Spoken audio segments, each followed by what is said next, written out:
Saudações a todos. Gravamos o capítulo 4 de Estrutura e Funcionamento da Educação Básica, ou Políticas e Estrutura da Educação, do livro Estrutura e Funcionamento da Educação Básica, de João Virgílio Tagliavini e Maria Cristina Braga Tagliavini. O ensino fundamental. No Brasil, quando falamos em ensino fundamental, estamos falando de um universo que, segundo o censo do INEP, em 2016, é preciso observar que o número de matrículas na educação básica no Brasil, depois de um período em que houve constantes aumentos no número de matrículas, tem havido, a partir de 2011, principalmente, uma pequena diminuição do número de matrículas, dado principalmente ao menor índice de natalidade.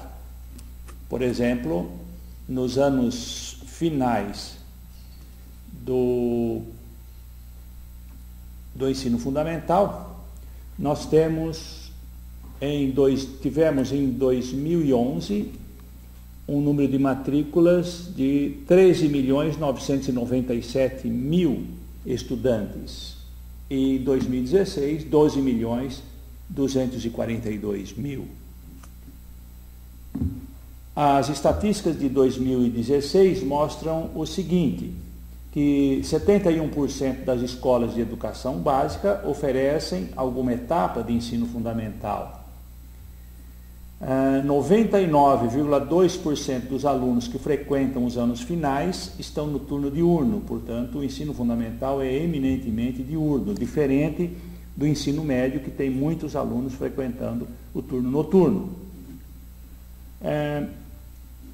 18% dos alunos frequentam escolas privadas.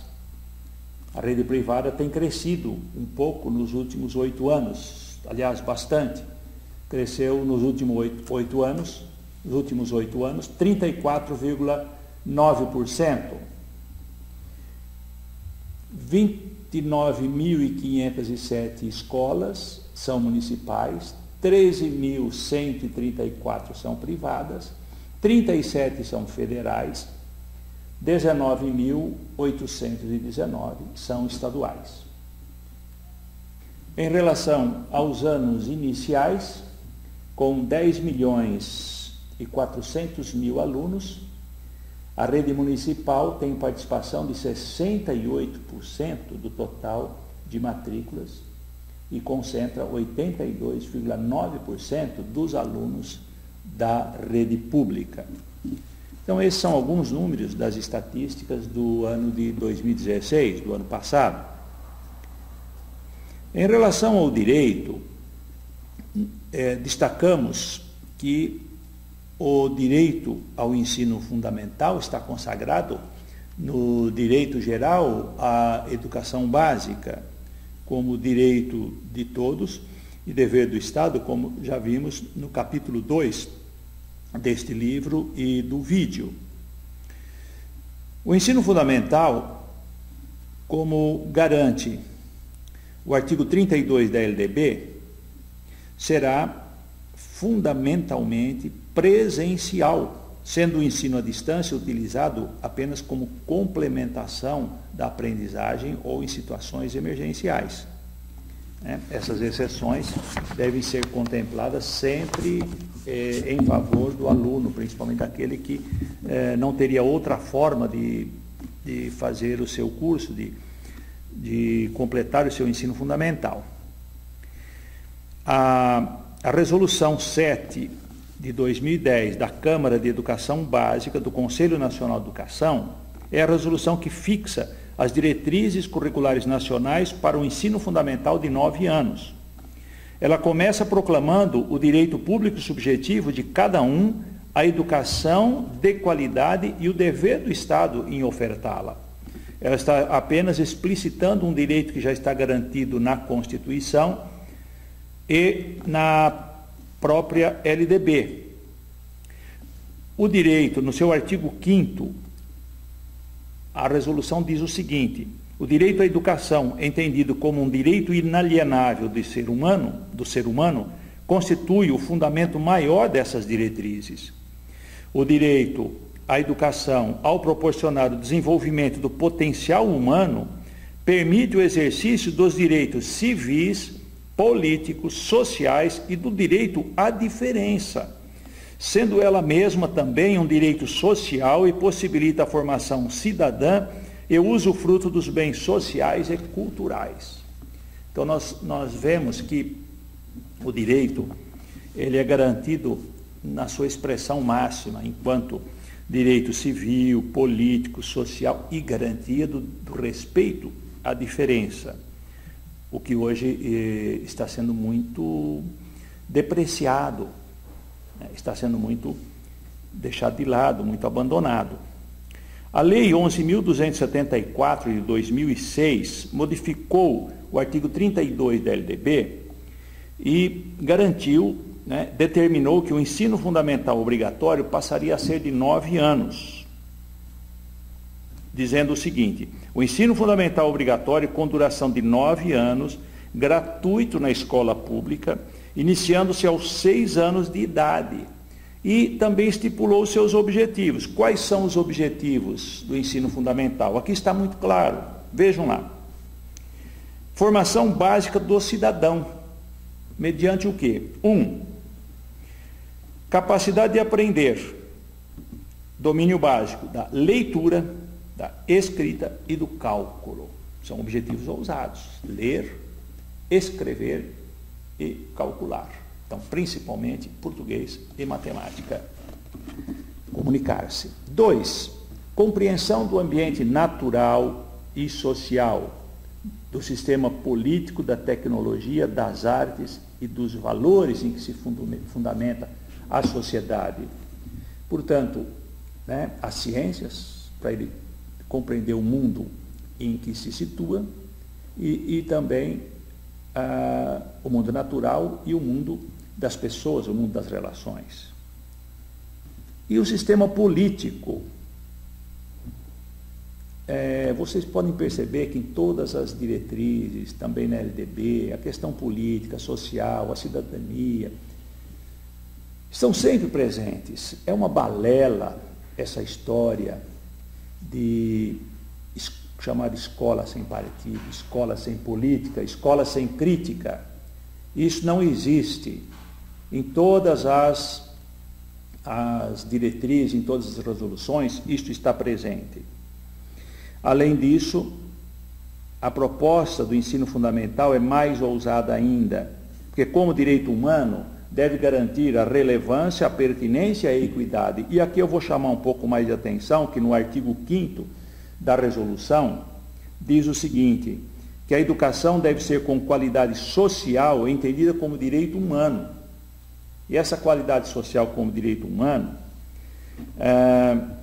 é fundamental, antes de tudo, deve ser relevante, pertinente e equitativa. O que quer dizer relevante?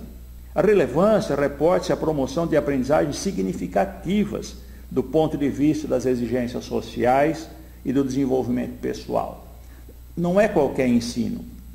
Deve ser um ensino que importa bastante para aquela criança e aquele adolescente. A pertinência refere-se a um ensino que diga respeito às características, às diversidades dos contextos sociais e culturais e aos interesses dos estudantes. E a equidade alude, diz respeito à importância de tratar de modo diferenciado o que se apresenta como desigual do ponto de partida. Tem que respeitar, tratar como diferente o que é diferente, como desigual o que é desigual. Aí, por exemplo, já é uma indicação para as chamadas políticas afirmativas. Aqui também está a base das políticas afirmativas. O artigo 6º dessa resolução diz aquilo que nós já tratamos na educação infantil, que são os princípios que devem nortear o ensino fundamental também, que são os princípios éticos, políticos e estéticos. Em relação aos princípios éticos, a educação deve se basear na justiça, na solidariedade, na liberdade, na autonomia, respeitar a dignidade da pessoa humana e ensinar a respeitar o outro.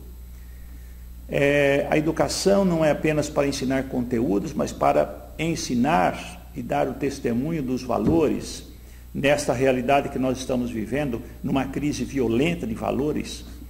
Principalmente, e aqui nós vamos lembrando o segundo princípio, que é o princípio político, que são os princípios políticos. Nós vivemos hoje uma crise muito grande da ética na política. Parece que tudo virou normal, tudo virou natural. E nós precisamos ensinar as crianças desde cedo que aquilo que a política faz hoje não é natural, não é normal. É uma grande crise ética, que o que se faz na política hoje é uma grande safadeza.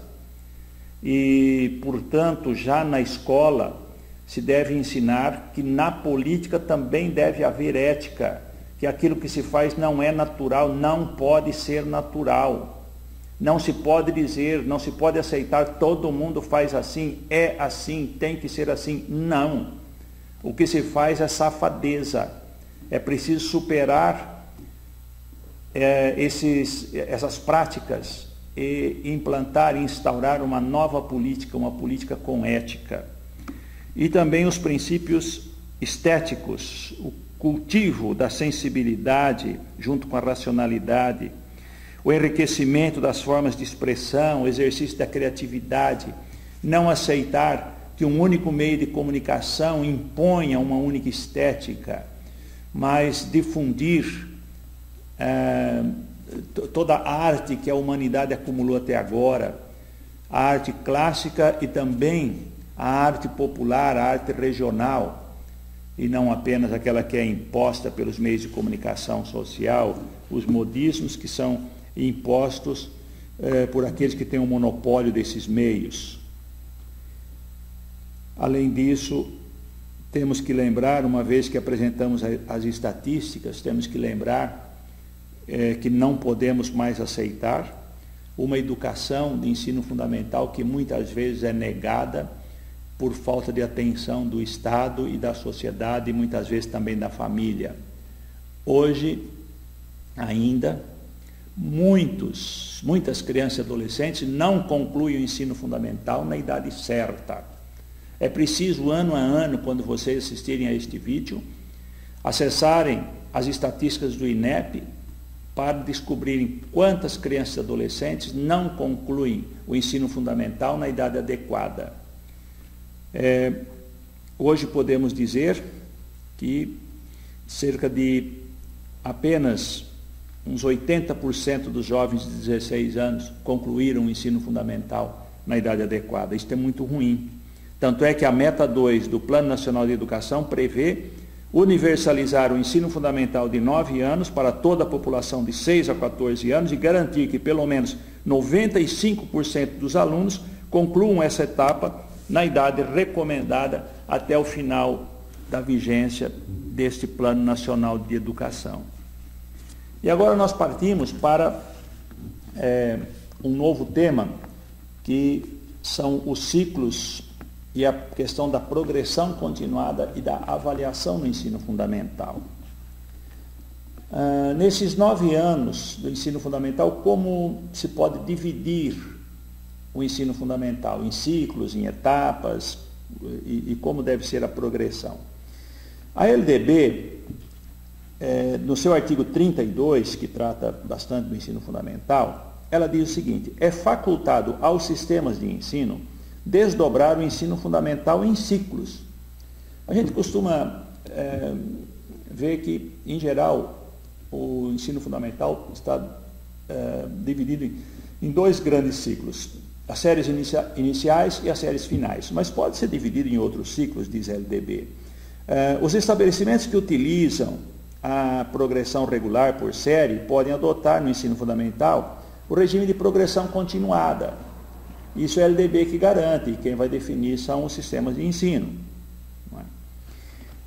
E, além disso, o Conselho Nacional de Educação diz que os 3 anos iniciais do ensino fundamental será necessário considerar como um bloco pedagógico, um ciclo sequencial não passível de interrupção, voltado para ampliar a todos os alunos as oportunidades de sistematização e aprofundamento das aprendizagens básicas imprescindíveis para o prosseguimento nos estudos. Então, a própria resolução indica que as 3 séries iniciais, nelas não deve haver repetência, não deve haver retenção dos alunos. O pessoal que fica muito preocupado com essa questão de progressão continuada ou não, o problema mais sério da educação não está aí. O problema mais sério está no investimento na infraestrutura, na formação dos professores, na importância que se dá à educação, no investimento que se dá à educação.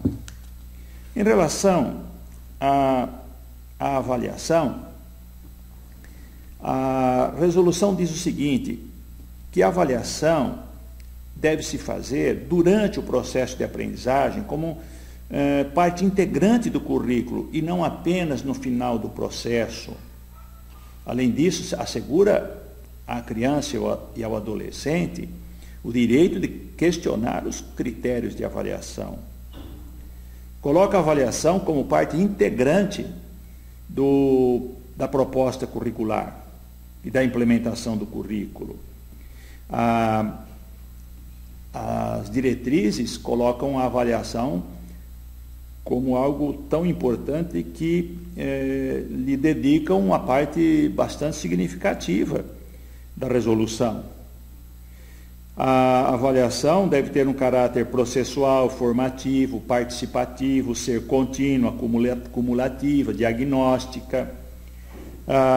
Deve identificar potencialidades e dificuldades da aprendizagem, deve subsidiar decisões, manter a família informada sobre o desempenho dos alunos, reconhecer o direito do aluno e da família de questionar e discutir os resultados, utilizar vários instrumentos e procedimentos para medir, para diagnosticar o desenvolvimento, fazer prevalecer os aspectos qualitativos sobre os quantitativos, assegurar tempos e espaços diversos de avaliação, promover períodos de recuperação, assegurar tempos e espaços para a reposição de conteúdos curriculares, possibilitar a aceleração dos estudos para os alunos com defasagem de idade e série. Enfim, a avaliação não pode ser aquele momento de punição, aquele momento em que o professor vai descontar nos alunos tudo aquilo que eles fizeram durante o bimestre. Eu tenho acompanhado alguns alunos na educação básica, que a avaliação muitas vezes tem se transformado num momento de tensão, num momento de muita angústia e que provoca um bloqueio do desenvolvimento e da aprendizagem do aluno. Isso não pode acontecer. A escola tem que trabalhar isso de uma forma que o professor transforme esses momentos de avaliação. E aqui eu chamo a atenção principalmente de professores e da área de matemática. Como isso tem sido assim uma espécie de lugar comum, até porque quando nós vamos ver as avaliações nacionais, a matemática tem sido o maior problema. Eu comentei isso numa banca de avaliação de qualificação de aluno de doutorado na matemática e perguntei para os professores do ensino da matemática por que a matemática é tão problemática assim, o seu processo de ensino e aprendizagem. Alguma coisa tem que ser feita, alguma coisa tem que mudar, porque a matemática não é tão problemática assim, para se tornar um problema tão sério. O currículo do ensino fundamental, Em primeiro lugar, no artigo 32, diz que ele deverá ser ofertado em língua portuguesa, certo? Com exceção, né, das comunidades indígenas, que também podem ofertá-lo na sua língua materna. Em relação ao currículo do ensino fundamental, segundo a resolução do Conselho Nacional de Educação, ele deve ser entendido como sendo constituído pelas experiências escolares que se desdobram em torno do conhecimento, permeado pelas relações sociais, articulando vivências e saberes dos alunos com os saberes historicamente acumulados, contribuindo para construir as identidades dos estudantes.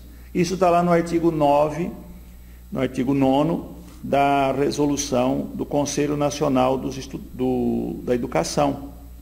O currículo, portanto, é um percurso, né? E ele deve ser entendido como o percurso, como aquilo que os estudantes fazem durante o curso.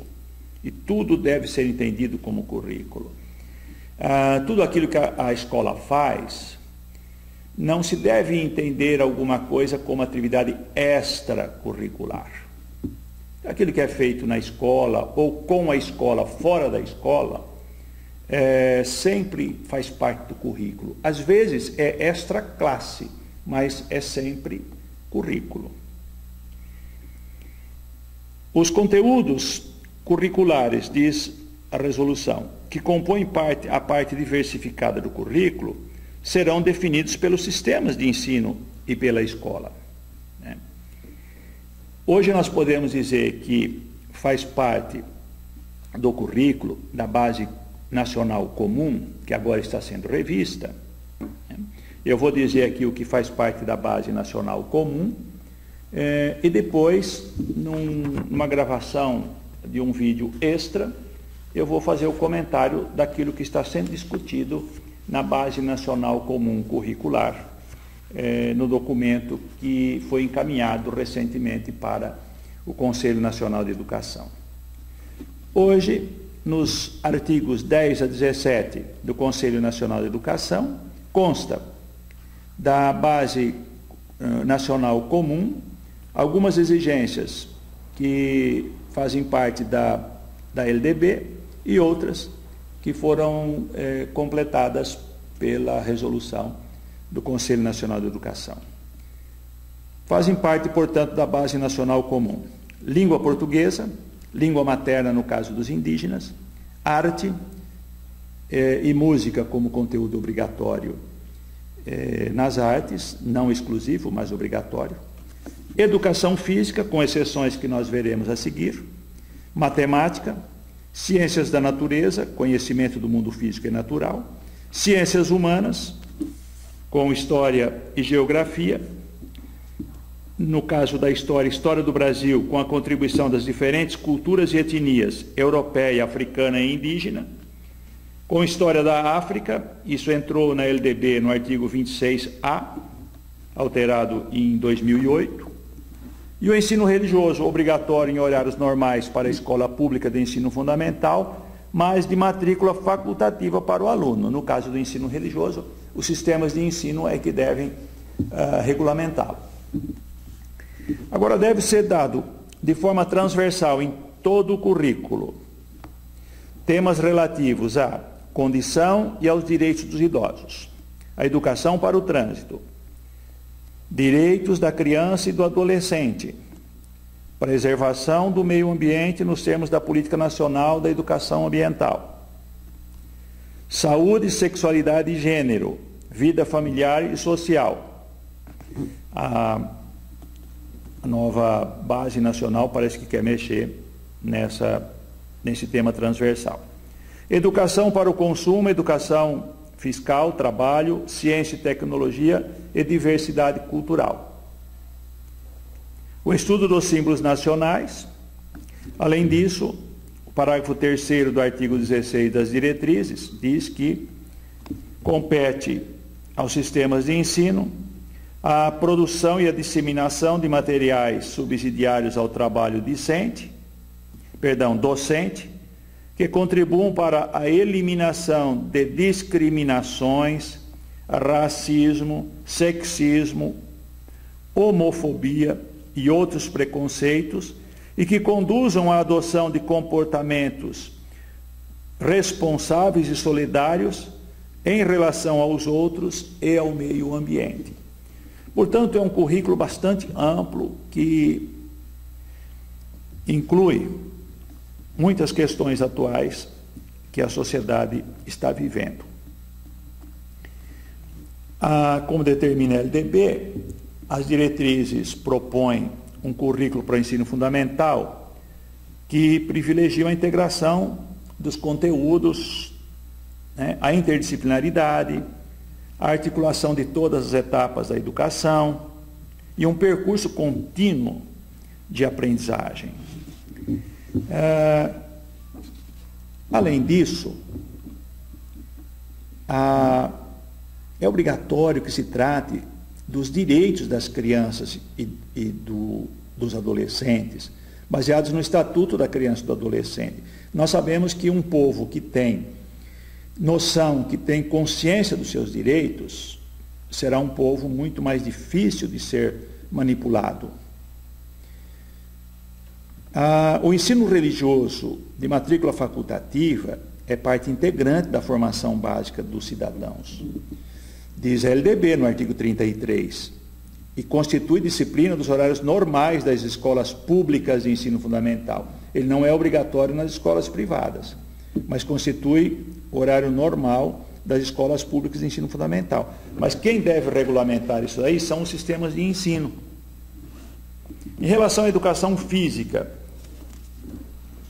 diz o seguinte, que a educação física integrada, isso está lá no artigo 26, parágrafo 3º da LDB.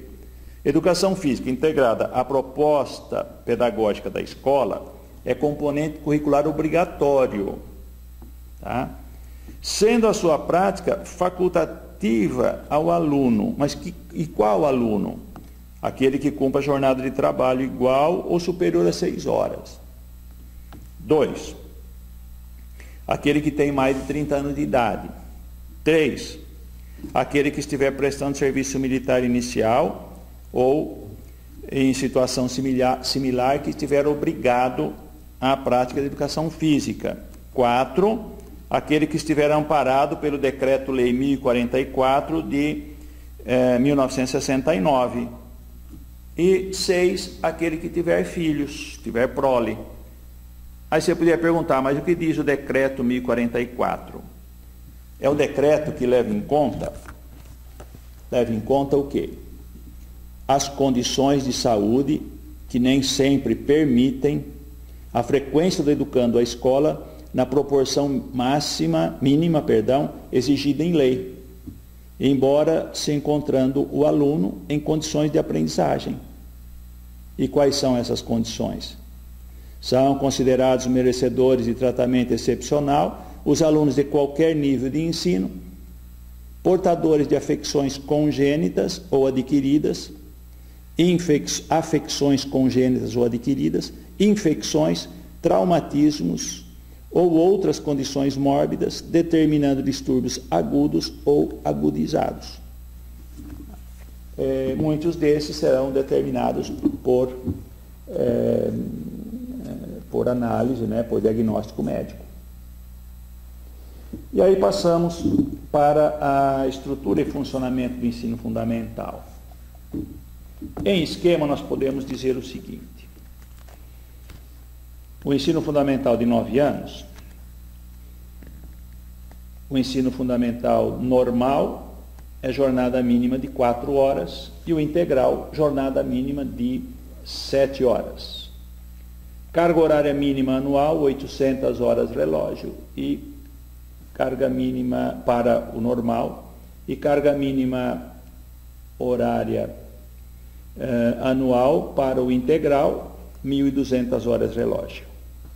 Calendário mínimo de dias anual, 200 dias efetivos de trabalho escolar. Idade mínima para matrícula, 6 anos completos até 31 de março. Faixa etária própria, dos 6 aos 14 anos de idade. E as diretrizes curriculares definem isso, que realmente que a matrícula é obrigatória no ensino fundamental para crianças com 6 anos completos ou a completar até 31 de março. Se completar depois de 31 de março 6 anos, deve-se matricular novamente na pré-escola. Tá certo? O artigo 34 da LDB diz que a jornada escolar do ensino fundamental incluirá pelo menos 4 horas de trabalho efetivo em sala de aula, sendo progressivamente ampliado o período de permanência na escola. O ensino fundamental será ministrado progressivamente em tempo integral, diz a LDB, no artigo 34, parágrafo 2º. E também diz que a gestão deve ser democrática, como está na Constituição e como está na LDB. Tudo isso deve ser levado em consideração neste curso sobre o ensino fundamental. Eu quero concluir aqui, claro, não adianta ampliar a carga horária, não adianta ampliar o tempo de permanência na escola, se a escola não for boa, se a escola não for de qualidade.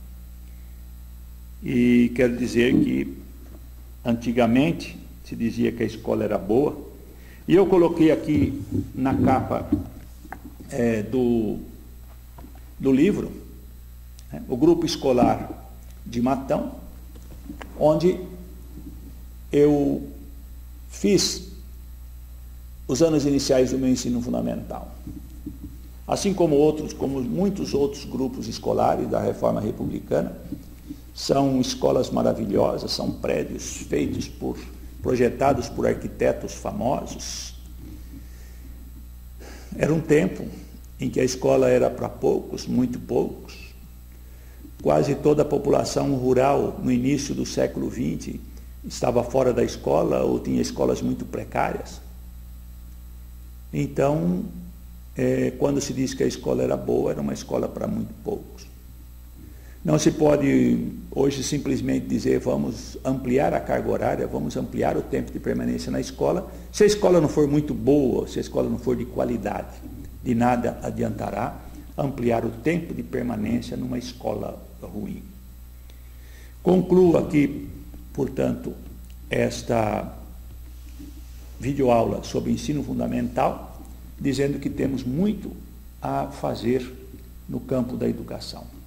Não podemos aceitar que o governo corte verbas da educação, que implante um teto de gastos que vá tirar dinheiro da educação, quando nós temos ainda muito a investir. Assistam o próximo capítulo, que é sobre o ensino médio, e eu encerro aqui dizendo que, se vocês tiverem alguma dúvida ou se houver alterações na legislação, vocês devem procurar no site www.educardireito.com.br. E os outros vídeos deste curso, Estrutura e Funcionamento da Educação Básica, vocês encontram no YouTube, na conta Educar Direito. Saudações a todos.